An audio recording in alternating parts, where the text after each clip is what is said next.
Primera de Pedro 5:10. Pero después que ustedes hayan sufrido por un poco de tiempo, Dios los hará perfectos, firmes, fuertes y seguros. Es el mismo Dios que en su gran amor nos ha llamado a tener parte en gloria eterna en unión con Jesucristo. Cuando nosotros pasemos por cualquier tipo de situación, de circunstancia, aflicción, prueba, el Señor lo que busca en ese tiempo es que nos mantengamos permanentemente firmes, fuertes y seguros. La fe en cada uno de nosotros debe convertirse en un estilo de vida permanente, ya que ella es la que abre las puertas del cielo y desata bendiciones aquí en la tierra. Bienvenidos a todos, buenas tardes. La tormenta produce fe, es el título de la enseñanza de hoy. Vamos a Marcos 4:35-41. La palabra dice: al anochecer de aquel mismo día, Jesús dijo a sus discípulos: vamos al otro lado del lago. Entonces dejaron a la gente y llevaron a Jesús en la barca que ya estaba, y también a otras barcas lo acompañaban.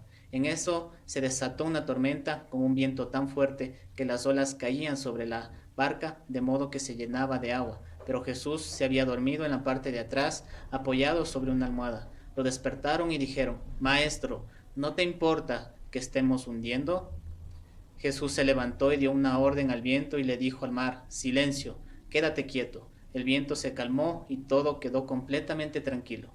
Después dijo Jesús a sus discípulos: ¿por qué están tan asustados? ¿Todavía no tienen fe? Ellos se llenaron de miedo y se preguntaron unos a otros: ¿quién será este que hasta el viento y el mar lo obedecen?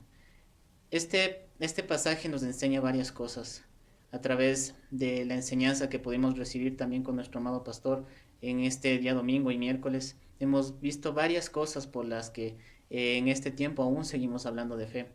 Y mientras realizaba esta enseñanza, Dios me llevaba a que tomemos en cuenta 5 preguntas que debemos hacernos cada uno de nosotros, que pueden ser muy obvias en sus respuestas, pero cuando estamos pasando por tiempos de pruebas y dificultad, a veces eso que es tan obvio no es tan visible a nuestros ojos, porque exaltamos la situación y no nos damos cuenta de lo que ya hemos podido alcanzar a través de la fe. La primera pregunta es: ¿de quién fue la idea de ir al otro lado del lago? Y esto habíamos visto también en la célula y cada uno tuvimos un espacio para poder revisar. Hoy estamos haciendo un pequeño resumen para que ustedes lo puedan ver. Y la respuesta es Jesús. Jesús fue quien llevó a los discípulos al otro lado del lago. Y yo creo que él sabía lo que iba a pasar, porque muchas veces Dios permite que pasemos por situaciones. Como veíamos antes, esas situaciones que son momentáneas nos ayudan a que nosotros podamos ser personas que seamos fuertes, firmes, perfectos y seguros. Eso es el propósito. Cuando nosotros pasamos situaciones no son para hacernos daño. Por eso la palabra dice en 1 Santiago 2:4, dice: hermanos míos, ustedes deben tenerse por muy dichosos cuando se vean sometidos a pruebas de toda clase, pues ya saben que cuando su fe es puesta a prueba, ustedes aprenden a soportar con fortaleza el sufrimiento, pero procuren que esa fortaleza los lleve a la perfección, a la madurez plena, sin que nada les falte. ¿Y por qué digo que Jesús estaba o sabía de la situación que iba a darse al otro lado? Es porque muchas veces Dios permite que nosotros estemos pasando por tiempos de pruebas para probar nuestra fe. Y me llevaba esto a mi corazón. Y yo creo que Jesús quería probar también la fe de sus discípulos. ¿Y por qué digo esto? Porque en ese día ellos estuvieron con multitudes compartiendo la enseñanza que el Señor Jesús estaba dando. Y antes de ir al otro lado del lago, los discípulos habían recibido enseñanzas de los tipos de tierra que nosotros nos convertimos o somos cuando recibimos el mensaje de Dios. Y también de la semilla que es comparada como un granito de mostaza y que está relacionado con la fe. Por eso es que estoy completamente seguro de que el Señor Jesús, antes de pasar para ese lago, primeramente ya les había enseñado lo que tiene que ver en los momentos de prueba, de aflicción, quiénes debemos ser nosotros en ese tiempo de prueba y cómo debe actuar nuestra fe. Por eso en Marcos 1:9, si ustedes quieren revisarlo, lo pueden verificar, pero voy a tomar solamente el versículo 9. Dice: pero otra parte cayó en buena tierra y creció dando una buena cosecha. Algunas espigas dieron 30 granos por semilla, otras 70 granos y otras 100. Y añadió Jesús: los que tienen oídos, que oigan. Y eso es lo que nosotros debemos mirar, que cuando escuchamos la palabra de Dios y cuando en verdad queremos oírla, nosotros podemos entender que esas tierras buenas en las cuales la semilla cae, tarde o temprano van a dar un fruto abundante. Y en medio de la tormenta no van a salir asustadas, preocupadas, sino que al contrario van a demostrar lo que tienen en el corazón. Y también en Marcos 4, 30, 32, ustedes pueden verificarlo, igual antes del pasaje de la tormenta. Dice, es como una semilla de mostaza que se siembra en la tierra.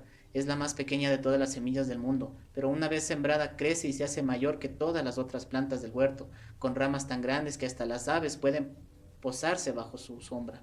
Y sabemos que la fe es comparada como una semilla o un granito de mostaza. Y si nosotros tuviéramos esa fe, podemos decirle a ese cerro, quítate de aquí, vete a otro lugar, y el cerro se quitaría y nada les sería imposible para la persona que cree. Por eso es que yo creo y estoy completamente seguro de que Jesús ya les había enseñado a ellos, a los discípulos, la fe y cómo teníamos que actuar o tenían que actuar en momentos de fe y pasaron por ese lago y a veces nosotros también estamos pasando por esas situaciones. Hemos estado hablando ya cerca de 2 meses netamente de la fe. ¿Y por qué? Porque ya vamos a ver más adelante, tal vez aún nuestra fe nos está faltando. La segunda pregunta, ¿cuál fue el momento difícil que pasaron los discípulos? Y creo que más que obvio, obviamente fue la tormenta. Marcos 4:37 dice, en esto se desató una tormenta, con un viento tan fuerte que las olas caían sobre la barca, de modo que se llenaba de agua. Y la tormenta representa la adversidad, desgracia o la infelicidad de alguien o de algo. Por eso es que los discípulos tuvieron que pasar ese tiempo en medio de un mar bravo, donde parecía que su barca se estaba hundiendo. Y si nosotros nos ponemos a ver, tal vez nuestras vidas en este momento también pueden estar llegando a ese punto, en donde todo se está hundiendo, no tenemos recursos, no hay ingresos, no hay que comer, no hay dónde trabajar, cual sea la condición que nosotros estemos pasando. Esa tormenta, como dice en su definición, pues lastimosamente va a traer adversidad, desgracia o infelicidad. Por eso necesitamos nosotros entender que en medio de la tormenta, si nosotros confiamos en Dios y no solamente decimos que somos personas que creemos que Dios existe y que Jesús es nuestro Salvador, debemos entender la siguiente pregunta. En la tormenta, ¿quién está? En la barca. Y en Marcos 4:38 dice, pero Jesús se había dormido en la parte de atrás, apoyado sobre una almohada. Y yo estoy seguro que Jesús no estaba descansando en su espíritu. Él estaba descansando su cuerpo porque posiblemente venía cansado de haber enseñado o practicado y llevado el mensaje a muchas personas y multitudes, porque eso dice la palabra, que antes de pasar al lago él venía enseñando. Él estaba cansado físicamente. Pero dice la misma palabra que no duerme aquel que nos cuida. Y Dios mismo está pendiente de nuestras necesidades. ¿Y quién está en la tormenta, en la barca? Ahí es precisamente Jesús, nuestro Padre Celestial, Dios. Él está ahí con nosotros. Y eso debemos nosotros comprender en cada momento. No debemos asustarnos, sino creer que el Señor está ahí en medio de nuestra barca. ¿Y por qué parece tan obvia esta pregunta? Porque cuando nosotros estamos pasando por dificultades, a veces tenemos la solución al frente de nosotros, pero no nos damos cuenta por el miedo que esta tormenta causa.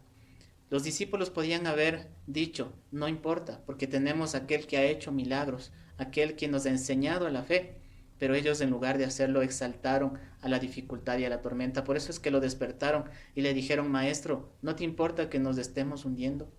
Y aquí es donde nuestro Padre Celestial quiere que nosotros miremos algo. Él nos ha dado promesas de protección.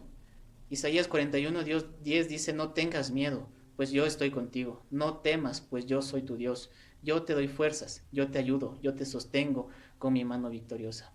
Cuando confiamos plenamente en nuestro Padre Celestial, la mano victoriosa del Señor siempre va a estar ahí, dejándonos saber que Él nos sostiene en medio de las pruebas y que nos saca de cualquier tipo de tormenta.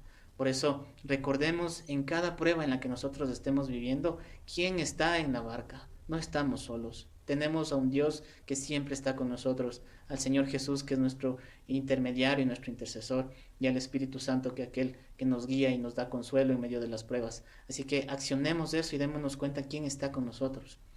La cuarta pregunta, ¿quién les salvó de la tormenta? Y es más que obvio, fue Jesús. Dice la palabra que Jesús se levantó y dio una orden al viento y dijo al mar, silencio, quédate quieto. El viento se calmó y todo quedó completamente tranquilo. Y Jesús nos quiere enseñar a través de esto que no miremos la tormenta, sino que declaremos con nuestros labios y nuestra fe a que esa tormenta se calme. Él hubiese tomado la actitud que cada uno de nosotros tomamos cuando estamos pasando por dificultades.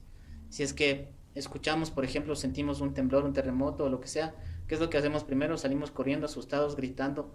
Pero Jesús estaba también en la barca y también se estaba hundiendo. también estaba mirando que esa barca estaba llenándose de agua. Pero él no tomó la condición de hacer lo que hicieron los discípulos, de tomar ese tiempo de miedo, de susto, sino que ellos lo que hicieron él lo que hizo es simplemente decir y declarar con sus labios: silencio, quédate quieto. Y eso es lo que nosotros debemos hacer en medio de las pruebas. En medio de la tormenta se produce la fe. ¿Por qué? Porque nosotros empezamos a declarar con nuestros labios lo que queremos mirar. Si vemos enfermedad, inmediatamente debemos declarar que por la sangre de Cristo estamos completamente sanos. Si vemos que hay necesidad de recursos, Dios ha dicho que Él va a suplir cada una de nuestras necesidades. Y eso es lo que debemos siempre empezar a declarar en cualquier condición en la que estemos viviendo. Nuestro amado pastor decía esta frase que es muy importante y debemos ponerla en práctica. Con el corazón se cree, pero con la boca se crea. Y eso es lo que hizo nuestro Señor Jesús en la tormenta. Él cree en su Padre Celestial y él sabía que con la declaración de sus labios iba a crear un milagro. Y por eso es que esa tormenta enmudeció.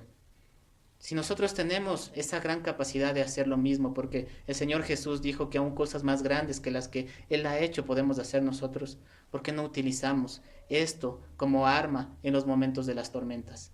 Necesitamos declarar con nuestros labios para que las condiciones cambien y la tormenta calme. Primera de Corintios 10:13 dice: ustedes no han pasado por ninguna prueba que no sea humanamente soportable, y pueden ustedes confiar en Dios, que no los dejará sufrir pruebas más duras de lo que puedan soportar. Por el contrario, cuando llegue la prueba, Dios les dará también la manera de salir de ella para que puedan soportarla. Dios en cada momento, en cada prueba, Él ya ha dicho que nos va a dar la forma de salir de esa situación. A veces nosotros somos los que nos escondemos, nos asustamos y no miramos esto tan obvio de saber que ya quién es aquel que nos está salvando, es Dios mismo. Por eso necesitamos entender que Dios nos da la salida en medio de cada tormenta. El Señor Jesús desató en ese momento un milagro y se calmó esas aguas. De esa misma manera nosotros vamos a creer, si es que llega la prueba, vamos a confiar que el Señor ya nos ha dado una salida. Vamos a reclamar esa promesa que el Señor nos ha dado, y de esa manera, ¿qué va a pasar en nosotros? Pues vamos también a ver un milagro desatado en nuestras vidas. Y para terminar, la siguiente pregunta: ¿todavía no tienen fe? Y esta pregunta, les decía, ninguno de nosotros vamos a responderla porque hicimos un poco participativa la célula el día de hoy, pero cada uno de nosotros debemos meditar si todavía no tenemos fe. Jesús dijo después a sus discípulos: ¿por qué están tan asustados? ¿Todavía no tienen fe? Ellos se llenaron de miedo y se preguntaron unos a otros: ¿quién será este que hasta el viento y el mar lo obedecen? Ellos venían aprendiendo de la fe, venían viendo cómo el Señor ha hecho milagros, vieron aún cómo se desató ese milagro y se calmó ese mar. Y por eso Jesús les dijo: ¿todavía no tienen fe? Y es algo que nos pregunta a cada uno de nosotros. Hemos venido hablando casi 2 meses solamente de la fe, y no solamente 2 meses, sino durante todo el tiempo que tú seas creyente. Y todavía no tenemos fe. Todavía estamos dudando en que vamos a salir victoriosos de estas situaciones. Llegaron las pruebas y todavía no tenemos fe. Seguimos creyendo que no vamos a alcanzar el milagro que estamos anhelando. Pues no tiene que ser así. Porque la palabra dice en primera de Pedro 5:7: porque la fe de ustedes es como el oro, su calidad debe ser probada por medio del fuego. La fe que resiste la prueba vale mucho más que el oro, el cual se puede destruir. De manera que la fe de ustedes, al ser probada, merecerá aprobación, gloria y honor cuando Jesucristo aparezca.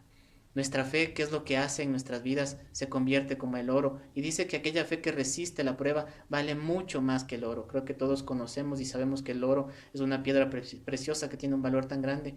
Pero dice la palabra que la fe que nosotros llegamos a tener cuando está siendo puesta a prueba vale mucho más que el oro. Por eso, en este tiempo, amigos, necesitamos seguir confiando y creyendo y haciendo que nuestra fe, aquella prueba que estamos pasando, nosotros podamos resistir y saber que vamos a salir victoriosos, porque tarde o temprano vamos a recibir un premio. Primera de Santiago 1:12 dice: dichoso el hombre que soporta la prueba con fortaleza, porque al salir aprobado recibirá con premio la vida, que es el honor que Dios ha prometido a los que le aman. Y ese premio no solamente es la salvación, sino todo aquello que nosotros estamos anhelando, y va a ser realidad cada uno de nuestros sueños. Es lo que tenía en mi corazón. Quiero preguntarte a ti si es que tienes ese anhelo de conocer al Señor, a Dios, a nuestro amado Señor Jesús, mucho más de lo que tal vez te han podido contar. Es importante primero que reconozcamos y que reconozcas tus errores, y sobre todo le recibas al Señor en tu corazón. no solamente basta con el creer, sino también es importante confesar con nuestros labios para que podamos ser salvos. Por eso te animo que si quieres hacerlo, repitas esta oración que te va a ayudar también a que tú puedas tener al Señor en tu corazón. Padre, te doy las gracias por darme esta oportunidad de poder conocerte. Hoy quiero poner en tus manos mi vida, te pido perdón por cada uno de mis errores, reconozco que soy pecador y también reconozco que Jesús es mi Salvador y hoy lo recibo en mi corazón como mi dueño, como mi Salvador. Te pido por favor que escribas mi nombre en el libro de la vida.